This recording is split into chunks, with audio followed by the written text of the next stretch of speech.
Hello everyone, welcome back to knowledge A to Z. Knowledge A to জেডে তোমাদের সবাইকে স্বাগত জানাই। তো থাম্বনেল দেখে বুঝেই গিয়েছো, আজকে আমরা আলোচনা করব ভূগোলের একদম টেস্ট এক্সামের জন্য যে সমস্ত প্রশ্নগুলো আমাদেরকে তৈরি করতে হবে সেটা নিয়ে আজকের এই ভিডিও।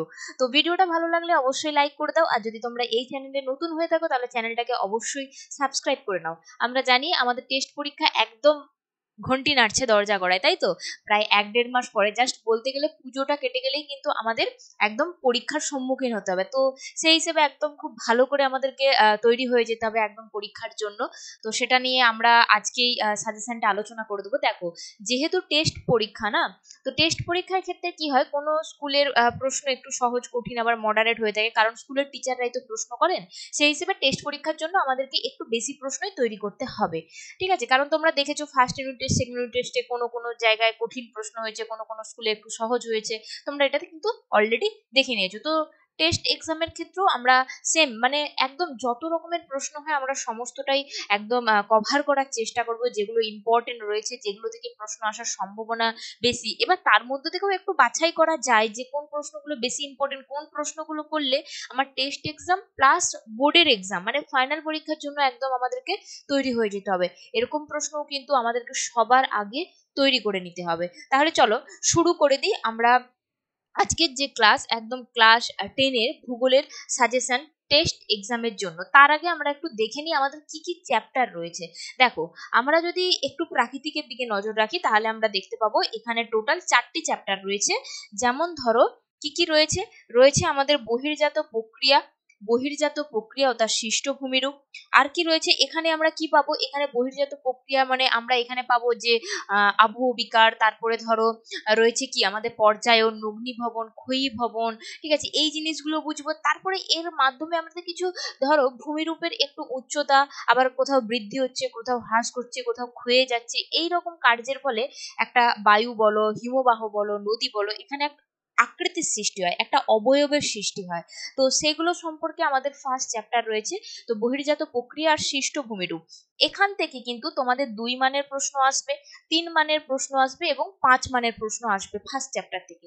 সেকেন্ড চ্যাপ্টার রয়েছে বায়ুমণ্ডল। বায়ুমণ্ডল অ্যাটমসফিয়ার, এখানে আমরা কি কি পাবো, এখানে বায়ুর হচ্ছে যে সমস্ত স্তর রয়েছে সেটা পড়বো, গতিবেগ, আর্দ্রতা, ঠিক আছে, অধঃক্ষেপণ, বৃষ্টিপাত, এই সমস্ত কিছু বায়ুমণ্ডলে রয়েছে। তো এখান থেকেও সেম ভাবে কিন্তু 2, 3 এবং 5-এর প্রশ্ন কিন্তু পরীক্ষায় আমাদের আসবে। এরপরে দেখবো বাড়িমণ্ডল। বাড়িমণ্ডলে সমুদ্র তরঙ্গ রয়েছে, আর কি রয়েছে, আর রয়েছে জোয়ার ভাটা। তো এই জায়গা থেকেও কিন্তু আমাদের মানে এই চ্যাপ্টার থেকেও কিন্তু 2, 3 এবং 5-এর প্রশ্ন আমাদের কিন্তু পরীক্ষায় আসবে। তাহলে এই 3টে চ্যাপ্টারের ক্ষেত্রে কিন্তু আমরা 2, 3 এবং 5 মানের প্রশ্ন তৈরি করব। পরবর্তী যে চ্যাপ্টার রয়েছে বজ্র ব্যবস্থাপনা, এই চ্যাপ্টার থেকে অনলি 2 এবং 3 মানের প্রশ্ন আসবে, কোন রকম 5 মানের প্রশ্ন কিন্তু তোমাদের পরীক্ষায় থাকবে না। এখান থেকে শুধু আমরা 2 এবং 3 মানের প্রশ্ন সাজেশন হিসেবে যে যে প্রশ্নগুলো ইম্পর্টেন্ট রয়েছে সেগুলো খালি দেখবো। বোঝা গেল? এরপরে চলে যাব ভারত। ভারতে তো দুটো পার্ট রয়েছে, একটা প্রাকৃতিক, একটা অর্থনৈতিক। তো এই জায়গা থেকেও আমরা 2, 3 এবং 5-এর প্রশ্ন থাকবে আমাদের পরীক্ষায়। আর লাস্ট যে চ্যাপ্টার রয়েছে উপগ্রহ চিত্র এবং ভূবৈচিত্র্য সূচক মানচিত্র, এই জায়গা থেকে কিন্তু আমাদের 2 এবং 3 মানের প্রশ্ন করতে হবে, কোন রকম 5 মানের প্রশ্ন কিন্তু আমাদের পরীক্ষায় এই চ্যাপ্টার থেকে থাকবে না। আশা করি এইটুকু জিনিসটা তোমরা বুঝে গিয়েছো, কারণ সবার আগে এটা জানা খুব জরুরি যে কোন চ্যাপ্টার থেকে আমাদেরকে 5 মানের প্রশ্ন করতে হবে। তাহলে 5 মানের প্রশ্ন আমরা প্রাকৃতিক থেকে 3টে চ্যাপ্টার থেকে করব। কি কি? বহির্জাত প্রক্রিয়া, সৃষ্ট ভূমিরূপ, বায়ুমণ্ডল আর বায়ুমণ্ডল, এই 3টে চ্যাপ্টার। আর আঞ্চলিকে যদি আমরা চলে যাই তাহলে সেক্ষেত্রে আমরা কিন্তু শুধুমাত্র ভারতের যে প্রাকৃতিক পার্ট এবং অর্থনৈতিক পার্ট রয়েছে, এই দুটো পার্ট থেকে কিন্তু আমরা 5 মানের প্রশ্ন করব। তো প্রথমেই আমরা চলে আসছি বহির্জাত প্রক্রিয়া এবং সৃষ্ট ভূমিরূপ। এখান থেকে আমরা 2 মান, এখান থেকে আমরা 2 মানের জন্য যে প্রশ্নগুলো সবার আগে তৈরি করব একটু দেখো। এই প্রশ্নগুলো কিরকম, ধরো আসতে পারে বহির্জাত প্রক্রিয়া কাকে বলে, পর্যায়ন কি, ক্ষয়ীভবন কি, ধারণ অববাহিকা কাকে বলে, জলবিভাজিকা কাকে বলে, প্রপাতকূপ কি, অশ্বক্ষুরাকৃতি হ্রদ কি, আচ্ছা, এই প্রশ্নটা একটু রিপিট হয়ে গেছে, ধারণ অববাহিকা যে কোনো একটা থেকে করে নিও, দুবার লেখা হয়ে গেছে। তারপরে রয়েছে কি, নদী অববাহিকা রয়েছে, ক্যানিয়ন কি, পার্বত্য হিমবাহ ও পাদদেশীয় হিমবাহ কাকে বলে, দিতে পারে হিমরেখা, হিমশৈল, ড্রামলিন, গ্রাবরেখা, ষষ্ঠ খাতের সূত্র, নুনাটক্সকি, বারখান, খাঁড়ি, ফিয়র্ড, ক্রেভাস, বার্গফুট, লোয়েস, ইনসেলবার্চ, এগুলো কাকে বলে জানতে পারে। ঝুলন্ত উপত্যকা, বোধিদত্ত সমতি আর অপসারণ সৃষ্ট গর্ত, এগুলো সম্পর্কে তোমরা ফার্স্ট ডেফিনেশন পড়বে, মানে সংজ্ঞা বা কাকে বলে বা কি, যেটা এই হিসেবে প্রশ্নগুলো তোমরা 2 মানের পাস আসবে। কিন্তু এই জায়গায় তোমাদেরকে একটা জিনিস মাথায় ঢুকিয়ে দিতে হবে, শুধুমাত্র কেউ যদি সংজ্ঞা লেখো পরীক্ষায়, সেক্ষেত্রে তোমাকে কিন্তু 2-2 দেবে না, 2-2 দেবে না। আমি চাইবো তোমরা যদি, যেমন ধরো পড়লো জলবিভাজিকা, কিংবা হয়তো পড়লো তোমাদের হয়তো ড্রামলিন, তোমরা একটু ছবি দেওয়ার চেষ্টা করবে, সেখানে সংজ্ঞা পড়লো তুমি একটা উদাহরণ দেবে, আর একটু বৈশিষ্ট্য যদি থাকে বৈশিষ্ট্য দেবে। অবশ্যই কিন্তু এই জিনিসগুলো তোমাকে কিন্তু কভার করতে হবে, মাথায় থাকবে জিনিসটা। বোঝা গেল? তাহলে 2 জন্য কিন্তু আমরা এই অংশগুলো পড়বে। এবারে তোমরা হয়তো বলবে যে অনেক প্রশ্ন 2 নাম্বারের জন্য। না বাবু, এখানে চ্যাপ্টারটাও অনেক বড়, তুমি যদি চ্যাপ্টারটা একটু সাব পার্ট করে নাও, যেমন ধরো করলে তুমি একটা পার্ট করে দিলে বহির্জাত প্রক্রিয়া, একটা পার্ট করে দিলে নদীর কাজ, একটা পার্ট করে দিলে বায়ুর কাজ, একটা পার্ট করে দিলে তুমি হিমবাহের কাজ, এরকম যদি তুমি ভাগ করে নাও, তাহলে সেক্ষেত্রে দেখবে তোমাকে কিন্তু এই প্রশ্নগুলো করতেই হবে। আর একটা জিনিস তোমাদেরকে বলে দিই, যারা যখন কেউ যখন বড় প্রশ্ন করতে যাবে, ধরো নদীর ক্ষয়কার্যের ফলে সৃষ্ট ভূমিরূপ, যখন পড়বে বায়ুর ক্ষয়কার্যের ফলে সৃষ্ট ভূমিরূপ, তখন তোমরা কিন্তু এই যে ড্রামলিন, গ্রাবরেখা, ঝুলন্ত উপত্যকা, ইনসেলবার, বোধিদত্ত সামগ্রী, অপসারণ, এইগুলো তোমরা কভার করবেই, তোমাদেরকে এগুলো আলাদাভাবে মুখস্থ করতে হচ্ছে না। বোঝা গেল? আমরা যখন বড় প্রশ্ন করব তখন তো আমাদেরকে এগুলো লিখতেই হবে, প্লাস ছবিও দিতে হবে। তাই ভূগোলে একটা জিনিস সবসময় মাথায় রাখবে, তোমরা লিখবে কি, সংজ্ঞা লিখবে ফার্স্ট, তার সঙ্গে যদি বৈশিষ্ট্য থাকে অবশ্যই সেখানে একটা বৈশিষ্ট্য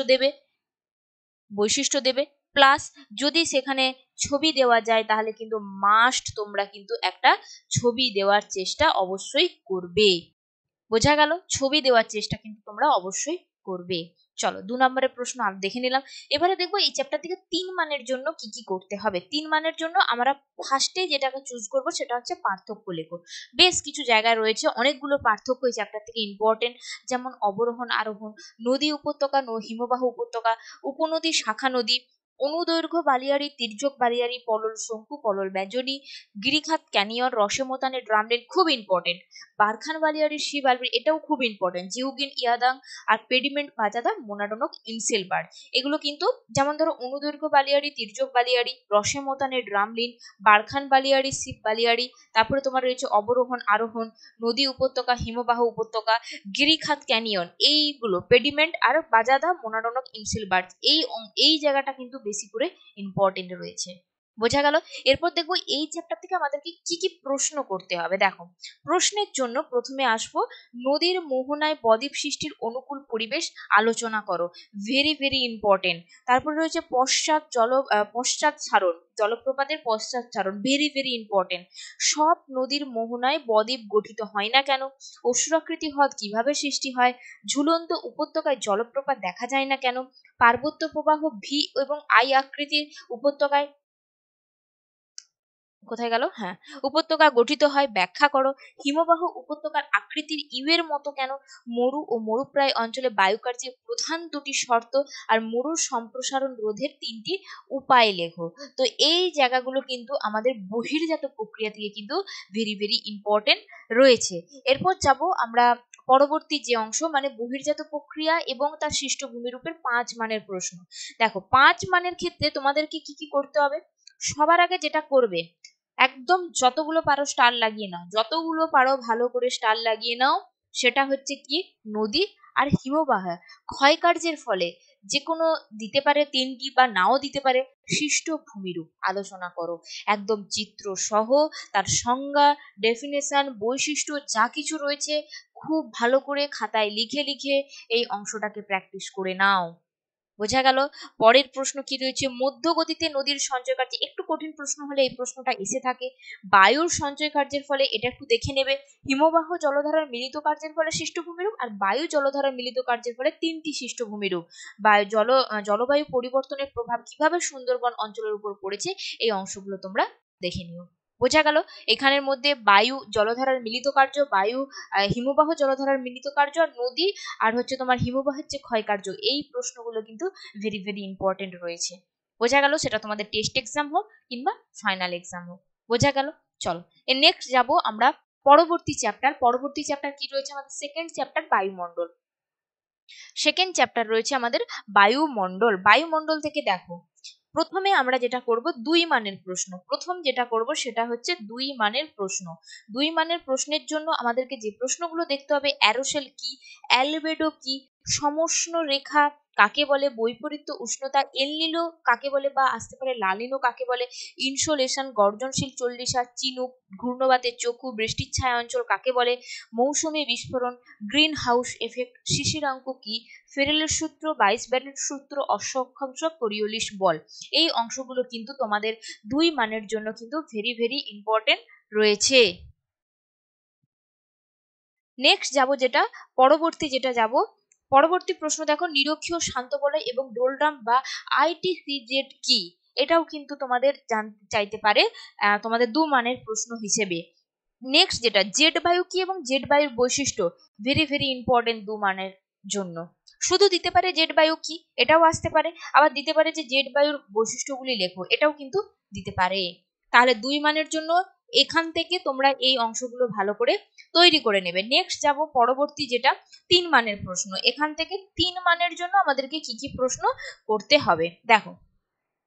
3 মানের জন্য তোমরা করবে, ফার্স্ট যেটা করবে সেটা হচ্ছে পার্থক্য, ট্রপোস্ফিয়ার স্ট্র্যাটোস্ফিয়ারের পার্থক্য করে নেবে, সমুদ্র বায়ু আর স্থলবায়ুর পার্থক্য করে নেবে, ক্যাটাবেটিক বায়ু অ্যানাবেটিক বায়ুর পার্থক্য করে নেবে। এবারে যে প্রশ্নগুলো করতে হবে সেটা হচ্ছে ট্রপোস্ফিয়ারকে ক্ষুদ্রমণ্ডল বলার কারণ কি। এবারে একটা কথা বলি, যখন আমরা বায়ুমণ্ডলের স্তরবিন্যাস পড়ব, সেখানে কিন্তু আমরা একদম খুঁটিয়ে খুঁটিয়ে পড়ব। ওই অংশ থেকে কিন্তু তোমাদের এমসিকিউ, এসএকিউ মাস্ট থাকবেই থাকবে। খুব ভালো করে খুঁটিয়ে ওই অংশটা কিন্তু তোমাদেরকে পড়তে হবে। বোঝা গেল? নেক্সট যাব কি, আর এই যে প্রশ্ন, এই যে বায়ু ট্রপোস্ফিয়ারকে ক্ষুদ্রমণ্ডল বলা হয় কেন, আমরা যখন বায়ুমণ্ডলের স্তরবিন্যাস পড়বো না, তখন তো আমরা এটা বড় প্রশ্নের জন্যও পড়বো। তো সেক্ষেত্রে কি হচ্ছে, আমাদেরকে এই প্রশ্ন 3 মানের প্রশ্নের জন্য কিন্তু আলাদাভাবে আমাদেরকে প্রশ্ন পড়তে হচ্ছে না। বোঝা গেল? নেক্সট দেখো, ট্রপোস্ফিয়ারের উচ্চতা বৃদ্ধির সঙ্গে সঙ্গে উষ্ণতা হ্রাস পায় কেন? অবশ্যই অবশ্যই কিন্তু তোমরা ছবি দেবে, ছবি দেবে। যেখানে যেখানে ছবির প্রয়োজন সেখানে সেখানে অবশ্যই ছবি ইনক্লুড করবে। সেক্ষেত্রে প্রশ্নের মান মানে যেখানে টিচার মনে করতো যে এখানে 2 দেবো, সেক্ষেত্রে কিন্তু তোমাকে 3-এর 3 দেবে। বোঝা গেল? তারপরে দেখো, মেঘাচ্ছন্ন রাত্রির তুলনায় শীতল, মেঘাচ্ছন্ন রাত্রির তুলনায় মেঘমুক্ত রাত্রি শীতল হয় কেন? তারপরে রয়েছে মৌসুমী বায়ুর প্রভাবে জেড বায়ুর প্রভাব, বায়ুমণ্ডলের জলবায়ু নিয়ন্ত্রক হিসেবে এলনিনো এবং লালিনোর প্রভাব, বায়ুমণ্ডলকে উত্তপ্ত হওয়ার যে সমস্ত পদ্ধতিগুলো রয়েছে সেগুলো। যে কোনো 3টে পদ্ধতি দেখলেই হবে, ঠিক আছে? 3 মানের জন্য তোমরা যদি 3টে পদ্ধতি একদম ছবি সহ ব্যাখ্যা করে দাও, সেক্ষেত্রে তোমাদেরকে 3-এর 3 দিয়ে দেবে।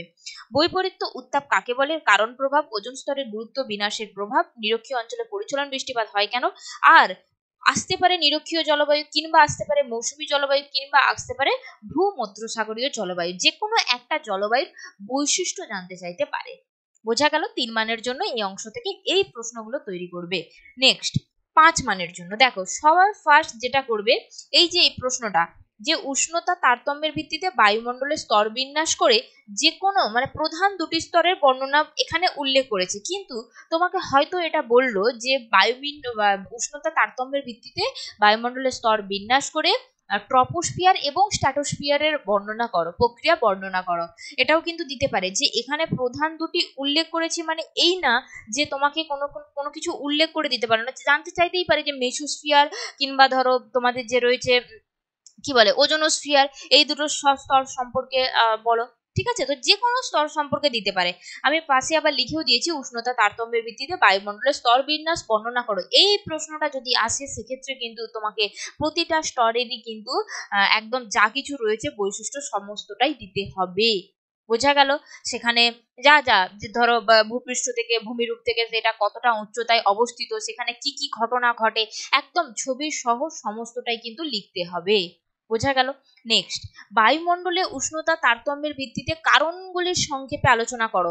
উষ্ণতার তারতম্যের ভিত্তিতে, আমি একটু আগেই দেখো 3-এর প্রশ্ন বায়ুমণ্ডল উত্তপ্ত হওয়ার পদ্ধতি জানতে চেয়েছিলাম, এখানে বলেছে উষ্ণতা তারতম্যের ভিত্তিতে কারণগুলি সংক্ষেপে আলোচনা করো, বা বায়ুমণ্ডলে উষ্ণতার নিয়ন্ত্রকগুলো কি কি সেগুলো আলোচনা করো। 5 মানের প্রশ্ন, ভেরি ভেরি ইম্পর্টেন্ট। এই প্রশ্নগুলো কিন্তু একদম ভেরি ভেরি ইম্পর্টেন্ট, ঠিক আছে? তারপরে দেখো, বায়ুচাপ বলয়ের সাথে নিয়ত বায়ু প্রবাহের সম্পর্ক। পৃথিবীর নিয়ত বায়ু প্রবাহগুলির উৎপত্তি এবং গতিপথ চিত্র সহ ব্যাখ্যা করা। একটা স্টার দিচ্ছি, কোনো কোনো স্কুলে এসে থাকে। ক্রান্তীয় মৌসুমী জলবায়ুর অবস্থান এবং প্রধান বৈশিষ্ট্যগুলি আলোচনা করো। তো এটা ইম্পর্টেন্ট, বৃষ্টিপাতের শ্রেণী বিভাগ করে যে কোনো একটি বৃষ্টিপাত সম্পর্কে আলোচনা করো। এবারে হ্যাঁ, তুমি হয়তো পড়ে গেছো যে তুমি কি বলবো, পড়ে গেছো হয়তো শৈলক্ষেপ বৃষ্টিপাত, তোমাকে দিয়ে দিল পরিচলন বৃষ্টিপাত। এটা কিন্তু মাথায় রাখতে হবে, যে কোনো একটি হয়তো সবসময় নাও দিতে পারে, তোমাকে হয়তো উল্লেখ করেই দিল যে বৃষ্টিপাতের শ্রেণীবিভাগ করে শৈলক্ষেপ বৃষ্টিপাত সম্পর্কে সংক্ষিপ্ত আলোচনা করো। এটাও কিন্তু ডাইরেক্ট, মানে বৃষ্টিপাতের এটা কিন্তু ডাইরেক্ট উল্লেখ করে দিতে পারে। বোঝা গেল? তো ডেফিনেশন কিন্তু সবগুলোরই তোমাকে দেখে যেতে হবে। তো এটাও কিন্তু একটা ইম্পর্টেন্ট প্রশ্ন, তো আমি একটা স্টাডি দিলাম কারণ এটাও মোটামুটি একটা ইম্পর্টেন্ট প্রশ্ন। নেক্সট যাবো পরবর্তী চ্যাপ্টার, বাড়িমণ্ডল। বাড়িমণ্ডল খুব সহজ একটা চ্যাপ্টার, তো এখান থেকে কিন্তু আমাদের বেশি প্রশ্ন নেই।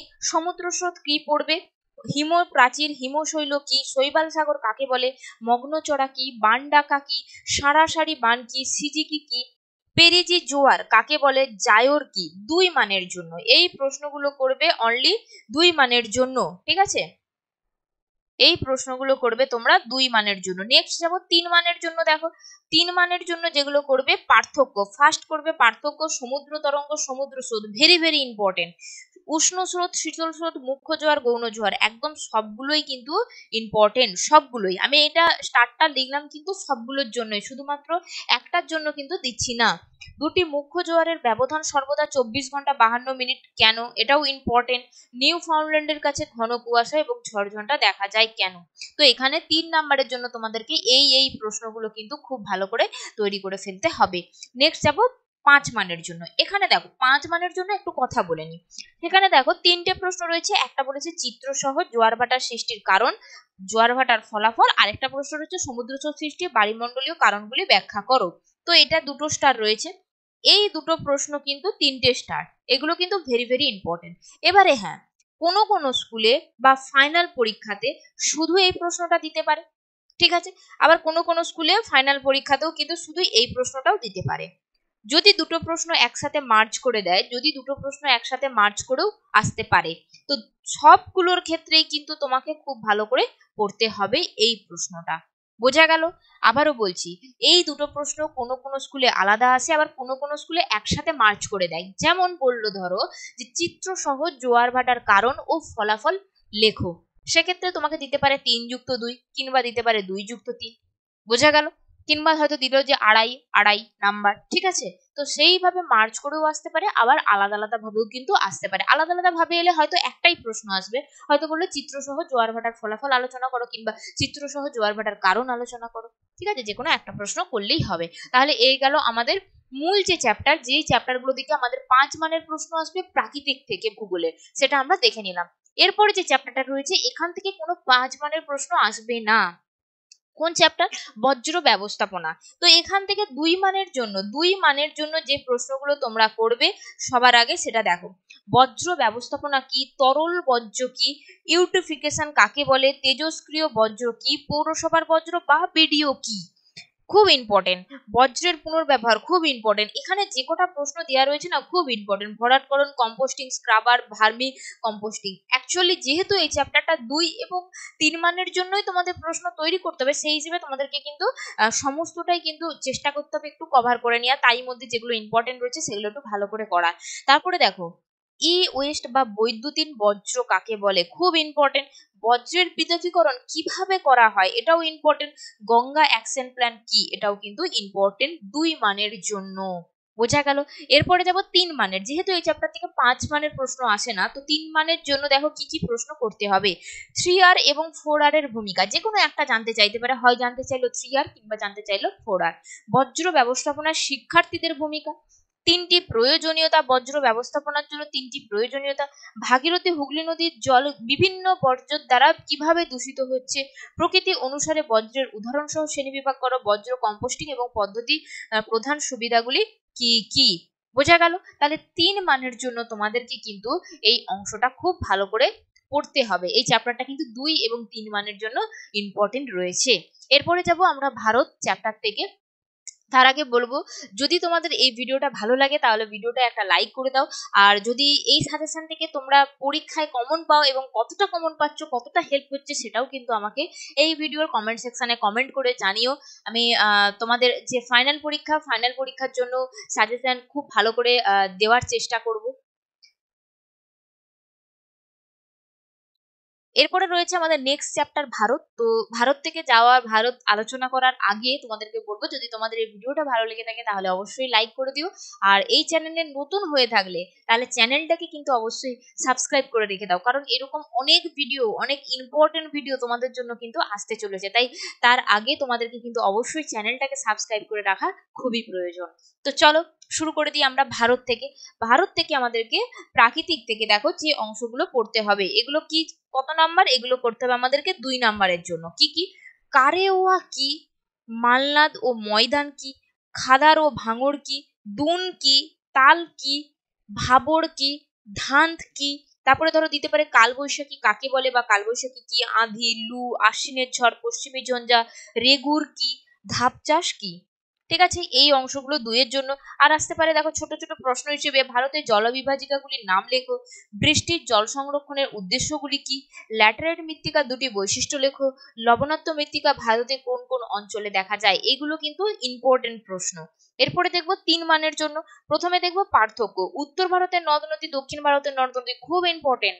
ভারতের পূর্ব উপকূল এবং পশ্চিম উপকূল, এটাও খুব ইম্পর্টেন্ট। ভাঙার ও খাদার, মালনাদ, ময়দান, ক্রান্তীয় চিরহরিৎ অরণ্য, ক্রান্তীয় পর্ণমোচী অরণ্য, এইগুলো কিন্তু তোমাদেরকে পার্থক্যের জন্য তৈরি করতে হবে। এরপরে দেখো, ভারতের পশ্চিম বাহিনী নদীগুলির মোহনায় কেন বদ্বীপ গড়ে ওঠেনি, কিংবা এটাকেই হয়তো একটু ঘুরিয়ে দিল, নর্মদা ও তাপ্তি নদীর মোহনায় বদ্বীপ গড়ে ওঠেনি কেন। ঠিক আছে, বহুমুখী নদী পরিকল্পনার উদ্দেশ্য, খুব ইম্পর্টেন্ট। করমণ্ডল উপকূলে বছরে 2 বার বৃষ্টিপাত হয়, এই উক্তিটি ব্যাখ্যা করো। ভারতের জলবায়ু নিয়ন্ত্রক হিসেবে এলনিনো এবং লানিনোর যে প্রভাব সেটা জানতে চাইতে পারে। অতিরিক্ত ভৌমজল উত্তোলকের যে প্রভাবগুলি সেটা বর্ণনা করো। ভারতীয় কৃষির জলসেচের প্রয়োজনীয়তা লেখো। মৃত্তিকা ক্ষয়ের কারণ আর ফলাফল। আর জানতে চাইতে পারে অরণ্য সংরক্ষণের 3টি উপায় সংক্ষেপে আলোচনা করো। এই প্রশ্নগুলো কতর জন্য আসতে পারে? 3 মানের জন্য এই প্রশ্নগুলো তোমরা রেডি করবে। এরপরে দেখবো তোমাদের 5 মানের জন্য। 5 মানের জন্য আমাদেরকে কি কি প্রশ্ন করতে হচ্ছে, এখান থেকে খুব ইম্পর্টেন্ট। পশ্চিম ভারতে হিমালয় ভূপ্রকৃতির বিবরণ, উত্তর ভারতের নদ নদী, দক্ষিণ ভারতের নদ নদী। দেখো এই প্রশ্নটা কিন্তু 2টো স্টার, এটা 3 মানের জন্য ইম্পর্টেন্ট রয়েছে, আবার 5 মানের জন্য কিন্তু ইম্পর্টেন্ট রয়েছে। তো দুটোর জন্য একটা যদি তোমরা 5 মানের জন্য করে নাও, সেক্ষেত্রে তোমাদের 3 মানের প্রশ্ন অটোমেটিক্যালি লেখা হয়ে যাবে, তাই না?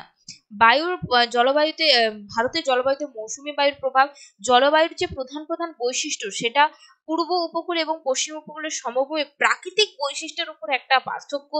তারপরে রয়েছে পলিমৃত্তিকা, পলিমাটি, আর রয়েছে কৃষ্ণ মৃত্তিকা, লোহিত মৃত্তিকার যে বন্টন আর বৈশিষ্ট্য, সেগুলো যে কোনো একটা তুলে দিতে পারে।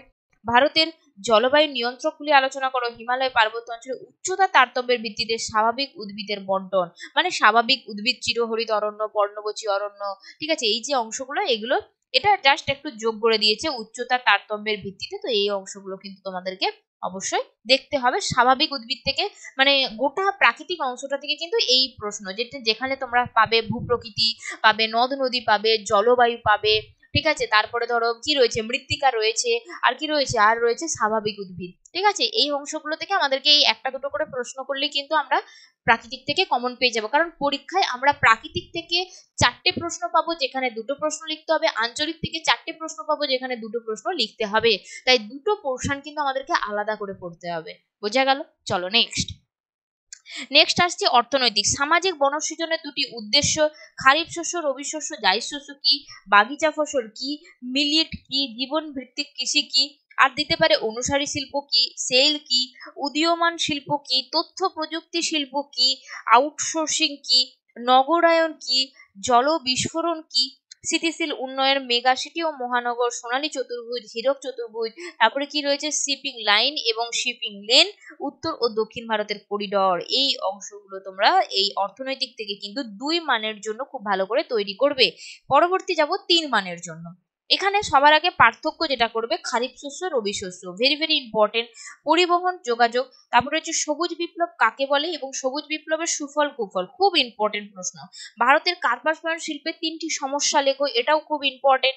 ভারতের তথ্য প্রযুক্তি শিল্পের উন্নতির কারণ, খুব ইম্পর্টেন্ট।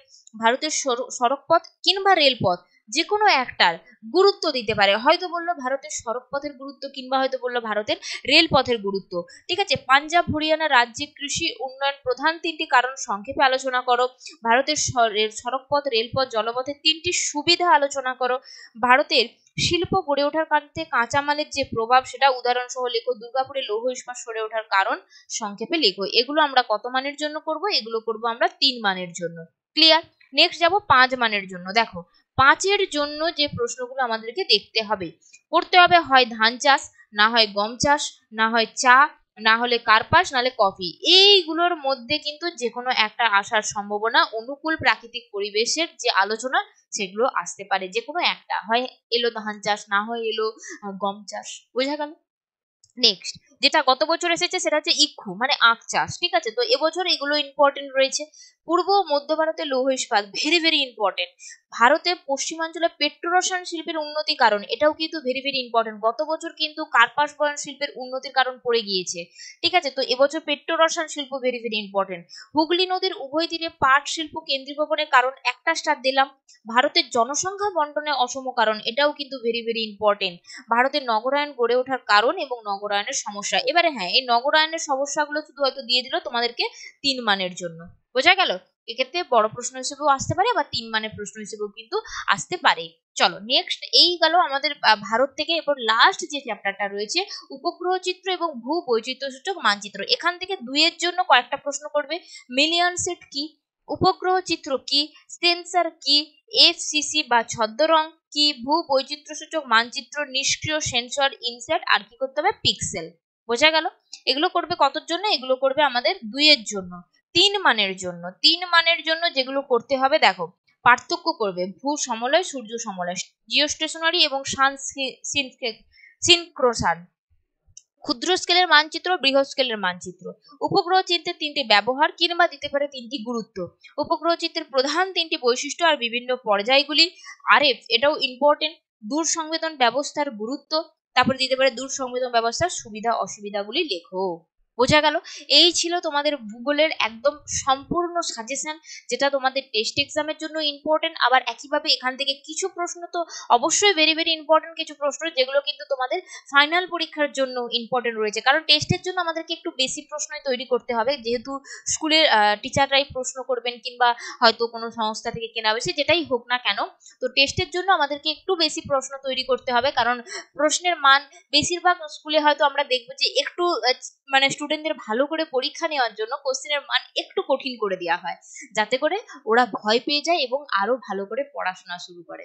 বোঝা গেল? তো সেক্ষেত্রে আমাদের টেস্টের জন্য একটু বেশি প্রশ্নই ভালো করে প্রিপারেশন নিয়ে নিতে হবে। বোঝা গেল? তো চলো আজকের ভিডিও এখানেই শেষ করছি। এই ভিডিওটা কেমন লাগলো আমাকে কমেন্ট সেকশনে অবশ্যই কমেন্ট করে জানিও। আর যদি তোমরা এই ভিডিওটা কেউ নতুন দেখে থাকো তাহলে চ্যানেলটাকে সাবস্ক্রাইব করে নাও এবং ভিডিওটাই কিন্তু একটা লাইক করে দাও। তাহলে চলো আজকের ভিডিও এখানেই শেষ করছি। দেখা হচ্ছে পরবর্তী ভিডিওয় আবার অন্য কোনো টপিকের আলোচনা নিয়ে।